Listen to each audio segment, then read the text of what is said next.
Bonsoir et bienvenue sur Public Sénat. Voici les titres du 22h. Y a-t-il des ressemblances entre ces deux hommes? La feuille de route de François Hollande s'inspire de l'agenda 2010 lancé par l'ancien dirigeant allemand Gerhard Schröder. Des mesures fortes mais impopulaires avaient permis à l'Allemagne de prendre la tête de la course en Europe. Alors, jusqu'où ira la comparaison avec François Hollande et la France? Analyse à suivre de Jean-Louis Gombaud et d'Arlette Chabot. Les professionnels du secteur redoutaient une hausse de la TVA. Le gouvernement a tranché, la TVA dans la restauration restera inchangée pour le moment. Une concertation est en cours pour déterminer si cet allègement fiscal, promis par Jacques Chirac et accordé par Nicolas Sarkozy, a bien entraîné une baisse des prix pour le consommateur. Et puis c'est la rentrée, oui, encore une, mais cette fois celle des parlementaires. La session extraordinaire s'ouvre plus tôt que prévu avec des dossiers prioritaires et une volonté accélérée. Trop pour les sénateurs de l'opposition qui dénoncent de la précipitation sur certains textes. Réponse du ministre en charge du Parlement, Alain Vidalies. Il est notre invité politique ce soir. Voilà pour les titres. Merci d'être en notre compagnie. On débute ce journal par l'immersion de Jean-Marc Ayrault à Marseille, dans la cité phocéenne. Le Premier ministre a entamé ses entretiens avec les acteurs locaux. Un séjour de 2 jours pour décliner le plan du gouvernement afin de tenter d'endiguer la criminalité et de réduire les inégalités sociales. On l'écoute. Je viens pour ici montrer la détermination du gouvernement, engager le dialogue, mais avec un objectif concret. C'est que le Parlement sera saisi d'un projet au courant de l'année 2013. Hier soir, devant près de 10 millions de téléspectateurs, le chef de l'État a lancé son agenda pour le redressement de la France. L'agenda Hollande prévoit un redressement du pays et des comptes publics en 2 ans, d'ici 2014, ainsi qu'une société plus humaine à la fin de son quinquennat. Mais d'ici là, des mesures, des réformes et beaucoup d'efforts sont à prévoir et l'année 2013 s'annonce particulièrement difficile. On voit tout cela avec Sandra Cerquera. Déjà mis lourdement à contribution cette année, les Français vont se serrer un peu plus la ceinture en 2013. 10 milliards de hausses d'impôts sont prévus et ce ne sont pas seulement les plus riches qui seront touchés. Avec le gel du barème de l'impôt sur le revenu, déjà utilisé sous François Fillon, ex-premier ministre UMP, 200 000 foyers jusque-là non imposables ont dû payer des impôts en 2012. Derrière ce maintien du gel du barème souhaité par François Hollande se cacherait donc une hausse des impôts. Ne pas indexer les barèmes, au moins les indexer sur l'inflation, c'est le moyen le moins juste d'augmenter les impôts. Donc ça touche normalement beaucoup les classes moyennes, celles qui ne payent pas d'impôts ou celles qui en payent peu. En 2013, des gens qui ne payaient pas d'impôts avant vont se mettre à en payer. Par exemple, un célibataire qui touchait un revenu équivalent au SMIC. Des personnes qui payaient 1 000 € d'impôts vont payer un peu plus d'impôts parce qu'une plus grande partie de leur revenu sera soumis aux tranches à la 3e tranche, à la 4e tranche de l'impôt sur le revenu, et ainsi de suite. Ce qui permettrait à l'État de récolter quelques milliards de plus. Le candidat Hollande avait pourtant dénoncé en avril dernier une telle mesure, estimant qu'elle était injuste. Pour ne pas pénaliser les revenus les plus modestes, le chef de l'État a promis que pour les 2 premières tranches, il y aurait un système de décote. Dès la 3e tranche, les particuliers déclarant 26 420 € ou plus verront leur impôt sur le revenu augmenter, soit 16 millions de foyers concernés. Et puis en termes d'économie budgétaire, les premières victimes sont déjà connues. L'État doit faire 10 milliards d'économies et le ministère de la Culture est le premier à trinquer. La ministre Aurélie Filippetti se voit contrainte d'enterrer de nombreux projets. Lesquels? Les détails avec Nathalie Guilloire. Le budget 2013 du ministère de la Culture risque d'être mis sous le signe de la rigueur cette année. On parle aujourd'hui d'une réduction du budget de l'ordre de 3%. Si cette diminution était avérée, cette baisse serait historique. Mais la ministre Aurélie Filippetti annonce ne pas avoir l'impression d'être maltraitée. Elle établit de nouvelles priorités et s'engage dans des économies de plus d'1 milliard d'euros. Certains projets sont purement abandonnés. La maison de l'histoire de France chère à Nicolas Sarkozy ne verra pas le jour, tout comme le musée de la photo à l'hôtel de Nevers à Paris. Le centre d'art Lascaux 4 est stoppé également, même cas de figure pour la salle supplémentaire de la Comédie Française à Bastille. L'exception culturelle française risque d'être malmenée en cette année de crise inouïe, selon les mots de la ministre. Les rescapés de cette coupe budgétaire sont les projets arrivés à maturation, comme celui de la Philharmonie, du Musée des civilisations d'Europe et de Méditerranée de Marseille, des Archives nationales à Pierrefitte ou du Musée Picasso. Et j'accueille nos invités ce soir, notre chroniqueur Jean-Louis Gombault. Bonsoir Jean-Louis. Bonsoir Sonia. Arlette Chabot d'Europe 1. Bonsoir Arlette, bienvenue. Et interview à suivre avec notre invité politique ce soir, Alain Vidalis. Bonsoir. Bonsoir. Bienvenue, vous êtes le ministre en charge des relations avec le Parlement. Alors avant d'évoquer les suites et les conséquences de l'intervention présidentielle d'hier, je vous propose d'abord de revoir les temps forts de l'interview. Ils sont sélectionnés, ces temps forts, par Simon Barbary. Je suis en situation de combat. J'ai pour mission de redresser notre pays. Et je vais fixer un agenda du redressement. 2 ans. 2 ans pour à la fois mettre en œuvre une politique pour l'emploi, pour la compétitivité et pour le redressement des comptes publics. J'entends bien les impatiences. Je ne vais pas faire en 4 mois ce que mes prédécesseurs n'ont pas fait en 5 ans ou en 10 ans. Je pense que nous devons inverser la courbe du chômage à échéance de d'ici 1 an, de façon à ce que nous ayons véritablement des progrès dans le cadre de cet agenda 2014 que je propose aux Français. Vous voyez bien que c'est un effort considérable, 30 milliards, ça ne s'est jamais fait dans l'histoire de la Ve République. Et j'ai cette responsabilité. Et je ne le fais pas simplement parce qu'il faudrait le faire, je le fais par conviction. Parce que je ne veux pas laisser à mes successeurs, et je ne veux pas laisser non plus à mes enfants, la charge de la dette de la France. Et on commence par l'analyse de Jean-Louis Gombault. Jean-Louis, on attendait un cap, le président l'a fixé, l'a expliqué. Selon vous, peut-il le tenir, le respecter? Alors il a dûment fixé aussi un agenda pour atteindre ce cap. Le problème, c'est que, d'ailleurs, comme tous les responsables politiques du monde entier, dans la danse qui se mène actuellement entre la crise et les responsables politiques, c'est la crise qui mène le bal. En réalité. Par exemple, je prends un simple exemple. Lorsque M. Hollande était en campagne électorale pour la présidence, il avait dit « je fixe mon programme sur une croissance 2013 de 1,7%. » Et hier, il nous a dit pour 2013, ce sera 0,8%, ce que je juge, et comme un certain nombre d'économistes, encore assez optimiste. Entre 1,7 et 0,8, le budget a perdu 9 milliards d'euros. Donc, et en plus, est-ce que ce 0,8 est encore véritablement crédible? Le problème, c'est que quand on regarde les économies environnantes, la tendance est plus au ralentissement. L'exemple allemand est assez parlant de ce point de vue, et on pourrait prendre le ralentissement américain, le ralentissement britannique, espagnol, italien, etc. Et en plus, en France, la consommation est en période plutôt de stagnation. Donc il faudrait un déclic important pour avoir ce 0,8, et ce déclic, personnellement, on ne le voit pas. Alors, le président nous dit: je me donne 1 an pour inverser la courbe du chômage. Mais on sait bien que pour baisser le taux de chômage, il nous faudrait 1,5% de croissance. Tout ça pour dire qu'il y a un cap, il y a un agenda, mais il reste malgré tout dépendant de l'évolution de la crise. Et enfin, l'autre question qui nous est posée, sur les 30 milliards, il y a 20 milliards de prélèvements fiscaux, 10 milliards d'économies budgétaires. On ne peut pas penser que ce sera neutre sur l'évolution de la conjoncture. Sur la croissance, une réaction à la Vidalis. Qui peut vraiment croire qu'avec 0,8%, on peut inverser la courbe du chômage? Je pense que ce n'est pas ce qu'a dit le président hier. Je pense qu'il a dit le contraire. Il a dit qu'il y a des mesures d'urgence qui sont ce qu'on va faire demain à l'Assemblée nationale, avec les emplois d'avenir, la discussion sur le contrat de génération et les conditions du retour à la croissance, parce que c'est la croissance qui permettra de trouver l'emploi. Je pense que la question ne lui a pas été posée hier, mais naturellement, si on ne met pas l'environnement européen dans le débat, on n'a pas de réponse à la question que vous posez. Vous regrettez qu'il n'ait pas abordé ce point ? La question ne lui a pas été posée, puis il était intervenu quelques jours avant. Franchement, par rapport à ce qu'il a fait et en quelques mois, il y a au moins une chose qui a changé, c'est que là où on nous disait que rien n'était possible, eh bien les choses sont devenues possibles.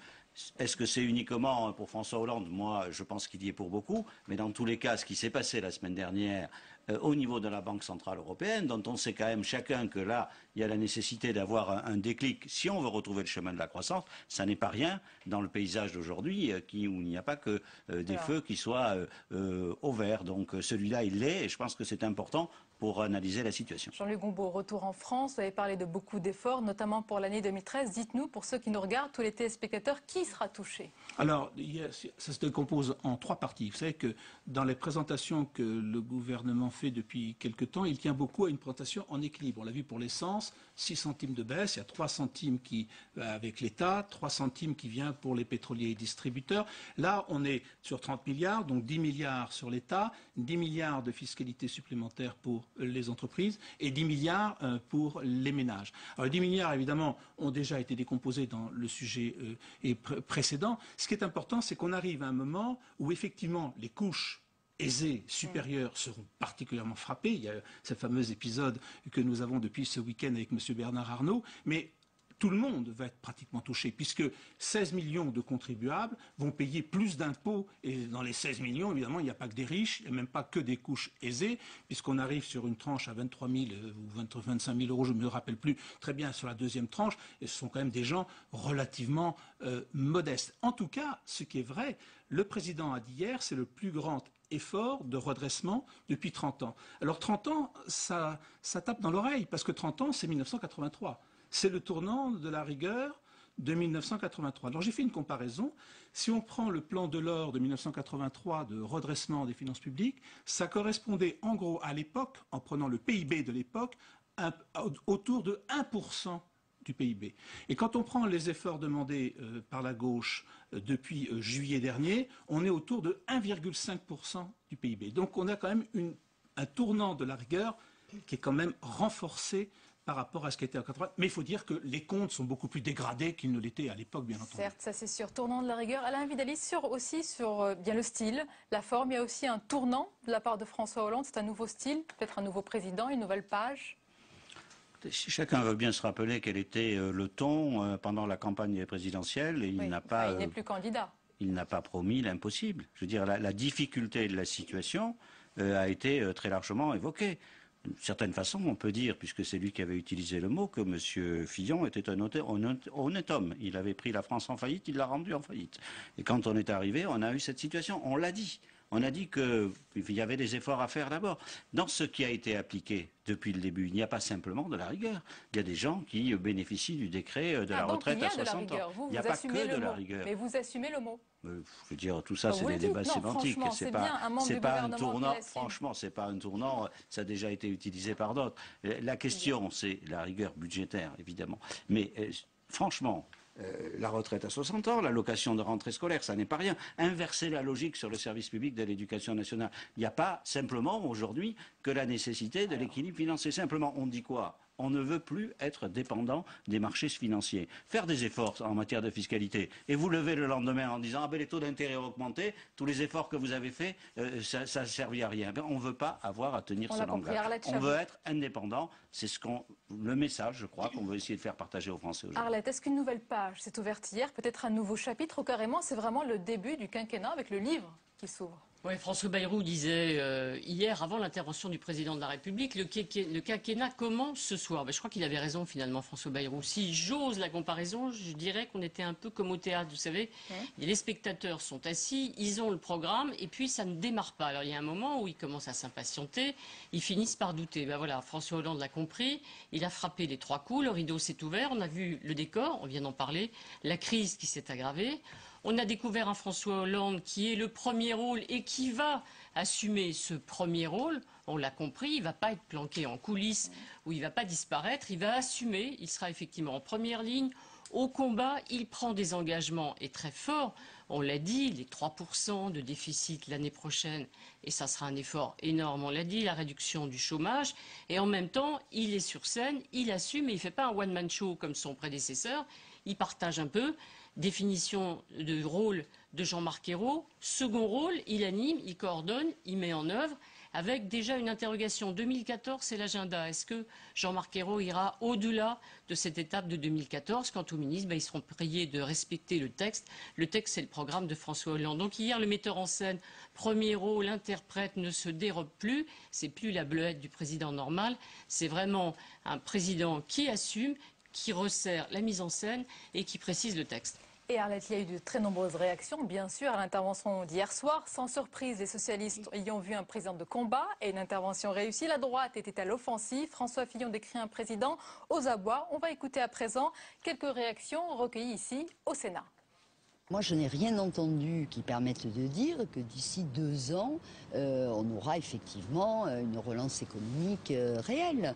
Et c'est quand même un sacré problème. De toujours plus d'impôts dans un pays qui est déjà parmi les records européens et d'impôts et de dépenses publiques et dont on voit que ça n'a pas apporté plus de croissance, il faut vraiment changer de logiciel. 25 minutes de télé pour ça. J'aurais juste envoyé un communiqué, moi, qui aurait tenu en 2-3 mots. Plus d'impôts. Voilà.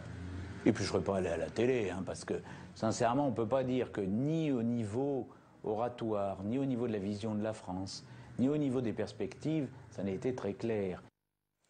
Alors Arlette, il y a les sarcasmes de la droite, on vient d'écouter Roger Carotti qui excelle en la matière, il y a les critiques de la gauche, et le président a l'impression qu'il est vraiment en première ligne, il prend tout seul. Franchement, en période de crise, on ne voit pas comment ça pourrait être autrement. On se souvient de Nicolas Sarkozy, donc ça tape de tous les côtés. On aurait pu rajouter le Front National, Marine Le Pen.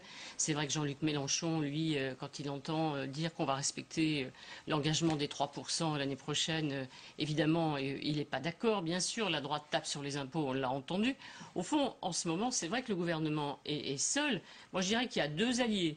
Il y a François Chérec, évidemment, qui va essayer, et c'est l'espoir du président de la République, d'être un moteur dans les négociations qui vont s'engager avec le patronat sur la compétitivité, les entreprises, etc. Puis deuxième allié, évidemment, ce sera le futur premier secrétaire du Parti socialiste. C'est une raison pour laquelle il ne faut pas se tromper. Eh bien, on va tout de suite poser la question au ministre, Alain Vidalies. Il y a eu beaucoup de vos camarades qui ont soutenu Harlem Désir. Il y a Delphine Batho, il y a Vincent Payon, il y a Manuel Valls. Sauf vous. Pourquoi vous préférez Jean-Christophe Cambadélis? Je préfère Jean-Christophe Cambadélis pour une seule raison qui a motivé mon intervention, c'est que je pense que dans la situation, c'est très lié à ce dont on vient de parler, je pense que dans cette situation-là, autour du président de la République aujourd'hui, nous avons besoin du rassemblement maximum. Quand on connaît un peu, je ne vais pas revenir sur les épisodes, ce qui s'est passé, les primaires, l'élection, le rassemblement qu'il a voulu lui-même, dont je suis un exemple, je crois qu'aujourd'hui, finalement, consolider ce rassemblement dont nous avons besoin pour qu'il ait toute la force derrière lui, c'est plutôt, compte tenu de l'histoire récente... Mais demain, il semble que ce soit Harlem Désir qui tienne la corde. Mais il fera le travail, c'est pas une question de qualité sur les hommes. Blanc de bonnet, alors. C'est pas une question de qualité sur le... vous savez, quand il y a 2 socialistes qui sont en concurrence ou en compétition, il vaut mieux quand même qu'ils aient plus de points de ressemblance que de divergence. C'est dit. On va saluer et remercier Arlette Chabot et Jean-Louis Gombault. Nous allons continuer à parler, Alain Vidalies, c'est bien, de la rentrée parlementaire. C'est demain. Le président a accéléré le rythme. Et c'est le cas pour la rentrée parlementaire qui a donc été avancée. Demain pour les sénateurs avec des projets de loi à examiner, le logement, les emplois d'avenir et bien d'autres textes. On fait le point avec Jérôme Rabier. Les sénateurs font leur rentrée et s'attelleront immédiatement à 2 textes jugés prioritaires par le gouvernement. À partir de demain, ils étudieront un projet de loi sur le logement.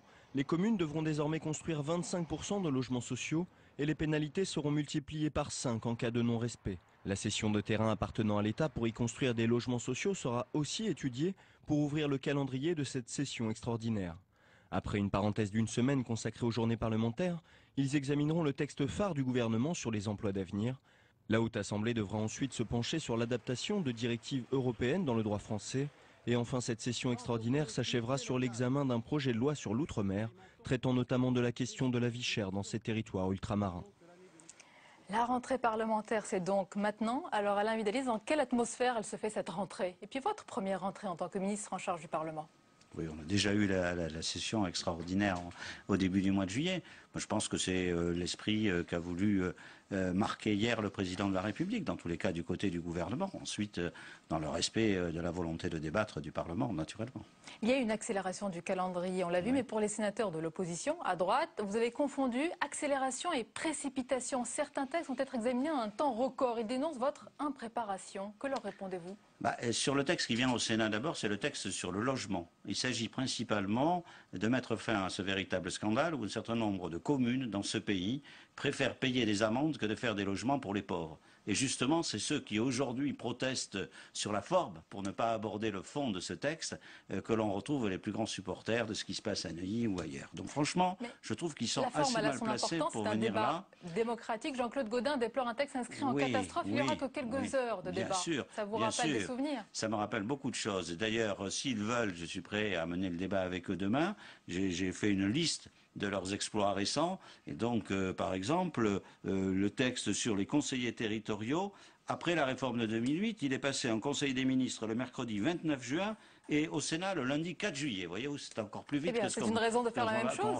Non, pas du tout, mais je leur renvoie, il y a des urgences parfois. Et j'ajoute qu'à la droite, il faut qu'ils choisissent. Soit ils nous disent qu'on ne travaille pas assez, soit ils disent qu'il nous faut beaucoup plus de temps. Non, on veut travailler, et en plus sur 3 sujets qui sont là. Quand on dit aux Français quels sont vos problèmes, l'emploi, on fait le texte sur les emplois d'avenir. Le logement, on fait le texte qui va permettre notamment de construire des logements sur les terrains que l'État va donner. Et le pouvoir d'achat, on fait la proposition de loi de François Brottes sur les tarifs progressifs en matière d'énergie. Franchement, on est sur les 3 textes urgents qui, en 3 semaines, peuvent modifier ce qui est aujourd'hui l'une des difficultés à vivre principales des Français. Alors, à venir également à la Vidalis, c'est en octobre, c'est le vote sur le traité budgétaire européen. Votre majorité fait des siennes. Le Front de gauche fait campagne pour le non. La gauche du PS se fait prier, notamment Marie-Noëlle Lienemann, qui votera non pour le moment, sauf si vous arrivez à la convaincre. Les écologistes n'ont pas décidé, mais menacent de voter contre. Vraiment, c'est ça la majorité présidentielle ? Écoutez, il y a d'abord du côté du Front de gauche jusqu'à nouvel ordre, mais, sauf si vous m'annoncez qu'ils ont décidé de rejoindre la majorité, ça n'est pas le cas. Ils ne sont pas dans l'opposition présidentielle peut-être, ils ne sont pas dans l'opposition, donc large. Ils ont raison d'être dans la majorité du Sénat et on connaît leur position et elle est respectable. Sur la question européenne, on sait très bien qu'elle a une divergence de fond avec ce que nous pensons. À l'intérieur du Parti socialiste, c'est vrai que c'est un peu plus compliqué de penser qu'il y a des gens qui vont voter contre. Qu'est-ce que vous leur dites ? Que pensez-vous de l'attitude justement de Marie-Noëlle Lienemann, sénatrice socialiste ? Je connais ses convictions, oui. C'est une amie, je respecte, mais j'essaye de lui dire que la situation n'est pas la même qu'en 2005, qu'aujourd'hui il y a la crise, qu'aujourd'hui on est au pouvoir, qu'on n'est pas dans la situation du référendum. J'ai voté non au référendum. Oui. Donc on est nombreux aujourd'hui à avoir changé de position. Il faut absolument se dire que notre projet sur l'Europe à laquelle elle aspire ou à laquelle aspirent des députés qui veulent voter, c'est la même que celle à laquelle nous aspirons nous. Simplement, est-ce que pour demain avoir d'autres avancées sur la Banque Centrale Européenne, il vaut mieux être un acteur positif en ayant voté ce traité que finalement être toujours dans une position qui est négative. Je crois que, alors qu'on est en situation de responsabilité aujourd'hui, il vaut mieux se mettre dans cette situation. Vous devez encore les convaincre, mais peut-être, Alain Vidalis, comptez-vous sur le sens des responsabilités de l'opposition, c'est-à-dire de la droite, pour voter ce texte, puisque beaucoup à droite vont le voter. Écoutez, il y aura 2 votes, il y aura la question sur le traité lui-même et puis sur la loi organique et chacun assumera ses responsabilités. Dans tous les cas, le président de la République qui avait dit « je ferai une négociation », je pense que ça c'est le message principal. Est-ce qu'aujourd'hui le vote est le même que celui que proposait la présidente Sarkozy ? Non, parce qu'on a la réponse du Conseil constitutionnel. La règle d'or ne sera pas dans la Constitution, ce ne sera donc pas un carcan comme on voulait nous l'imposer, François Hollande n'en voulait pas. Et deuxièmement, il y a eu le résultat du sommet avec la réorientation de l'Europe en direction de la production. Vous le défendez vigoureusement, Bien mais sûr. Malgré tout, est-ce que c'est un test pour le gouvernement ? S'il ne passe pas, quelles pourraient être les conséquences ? C'est pas un test que pour le gouvernement, c'est un test pour la France, c'est évident. C'est un test pour François Hollande. Et c'est un test pour François Hollande et pour la France, puisque c'est pour le président de la République. Mais naturellement, aujourd'hui, nous pensons qu'il y aura une majorité à la fois pour voter le traité et aussi pour voter la loi organique. Et puis derrière, la loi de finances, dans laquelle s'exprimera la majorité, même s'il y a eu ici ou là quelques pertes en ligne dans le vote sur le traité, pour mettre en œuvre la politique du président de la République. Qu'est-ce que vous allez devoir les convaincre ? Il y a aussi le non-cumul des mandats qui a du mal à passer ici au Sénat. Quel message vous adressez à certains sénateurs qui s'accrochent ? Un message de modernité et un message aussi de réalisme. Je veux dire, le président de la République a donné une mission à une commission qui va faire ses propositions très rapidement, celle du Premier ministre, Lionel Jospin. Il y a eu un engagement très clair qui a été pris sur la fin du cumul. Est-ce qu'il doit y avoir des aménagements ? C'est une question qui n'est pas tranchée, mais franchement, je pense qu'il peut y avoir des exceptions. Mais il peut y avoir des exceptions, c'est une discussion qui se fera, compte tenu de ce qu'est la situation des sénateurs, sauf qu'on peut se dire aujourd'hui qu'il y a un problème de constitutionnalité sur le fait d'avoir une lecture différente pour les députés et pour les sénateurs. Pour finir, Alain Vidalis, est-ce que ça y est, vous avez pris vos marques dans votre ministère ? Hier, François Hollande a dit fini les couacs, ça y est, chacun tient son rang. Est-ce que tous les ministres sont à leur place ? Est-ce que vous-même, vous avez pris vos marques ? Écoutez, j'ai essayé, dans tous les cas, on m'a guère laissé de temps, puisqu'il y a eu la session extraordinaire, et je pense que quand on est appelé à ce type de fonction, franchement, peut-être qu'on ne réussit pas tout, dans tous les cas, je peux vous dire qu'on ne ménage ni son temps ni sa peine, qu'on essaye d'avoir l'esprit collectif et que l'on sait qu'on est là pour être fidèle à ce qu'a été le vote des Français, notamment à l'élection présidentielle puis aux élections législatives. Merci beaucoup d'avoir été notre invité ce soir. La suite du 22h avec le tour de l'info. C'est tout ce qui vous a échappé dans le reste de l'actualité. Un résumé par Monir Soussi.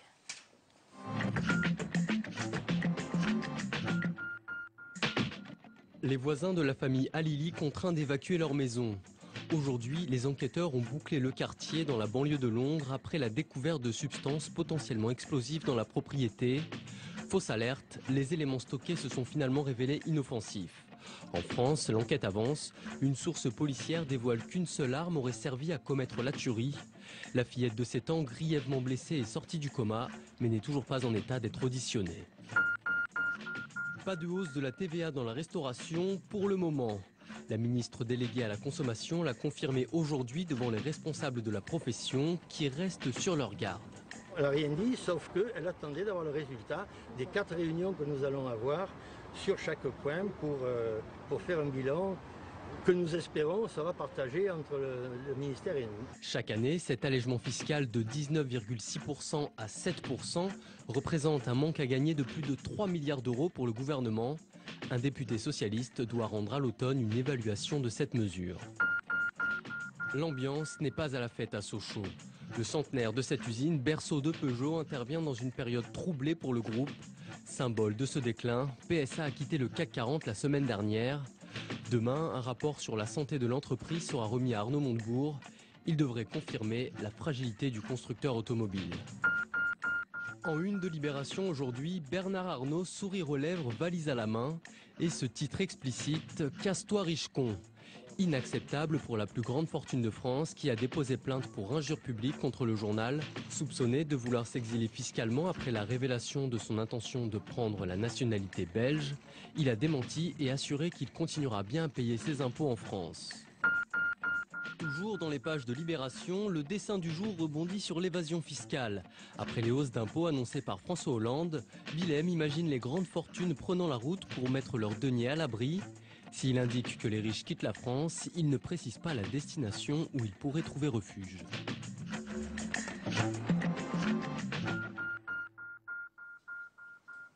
Et c'est la fin de ce journal. Je vous rappelle une des principales informations. Les professionnels du secteur redoutaient une hausse de la TVA. Ce soir, le gouvernement a tranché.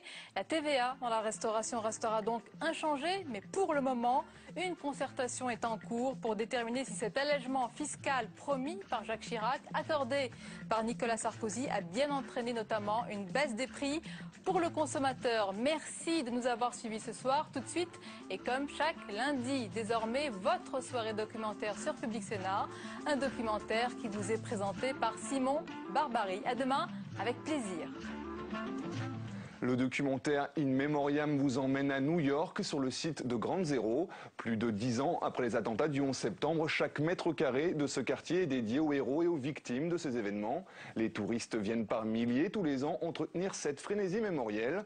Le documentaire insiste aussi sur le rapport particulier des Américains avec leur histoire. Le patriotisme, l'émotion et la trajectoire personnelle des victimes sont placés au-dessus d'une analyse rationnelle. Les parcours individuels des terroristes sont ici bien peu évoqués. De quoi décontenancer les Français venus sur place visiter le chantier du futur musée. Le défi est là, voilà, c'est de montrer que ce sont aussi des hommes. Et donc, il faut comprendre comment ils ont été construits comme terroristes. On ne suit pas de près toute la biographie de chacun des 19 terroristes.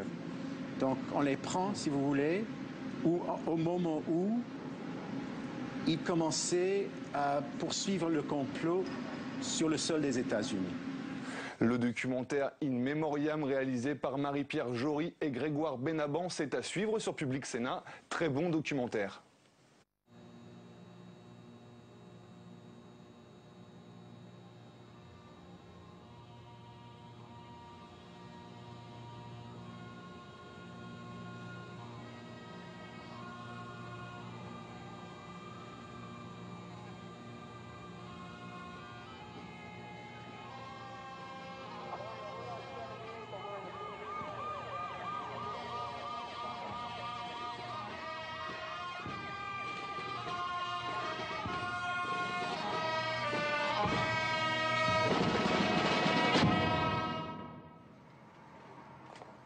Don't say two.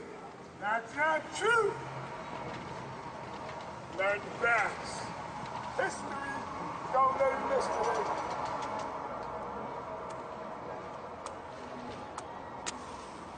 Open your eyes. All the names are not on the list. The homeless, the undocumented, those are vaporized. If you learn, please, learn the facts. Don't say two. That's not true. Please. So someone come here and I'll ask, what was there? Don't say two. That's 1972. 1986, that's me. 2001. How many countries were affected? All of them. How many religions were affected? All of them. Not just Americans, not just Christians. They just want to know which way the planes fly. I say, open your eyes. 4 planes struck America that day, came from the United States, not from overseas. You know meters. 410 meters? That building right there, 200 meters. Regarde là, les 2 tours là. Les 2 tours, c'est ce qu'il y avait là avant. No two. Don't say two. 7 buildings, World Trade Center. 7 buildings are there. You made the same mistake. It's not just two. Watch. When the buildings come down, you must run before it falls. Why? It's going to break all the glass. Regarde les tours là. Là, c'est quand les avions sont rentrés dedans avant qu'elles se... Oui. Avant qu'elles descendent.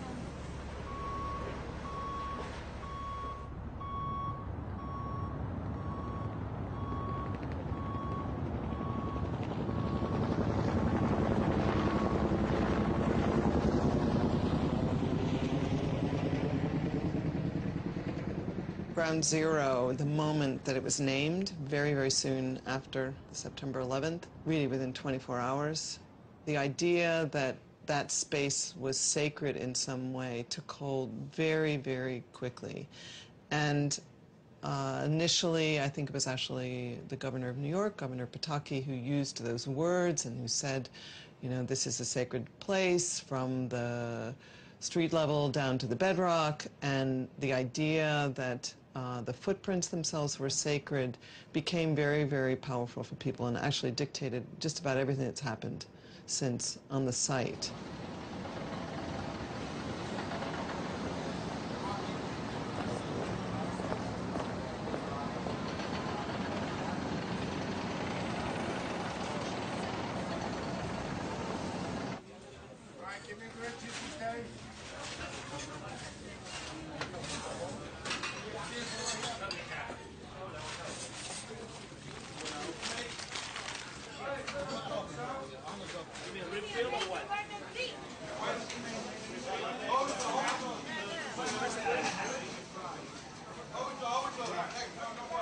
People see us dirty and say, oh, you work at Ground Zero?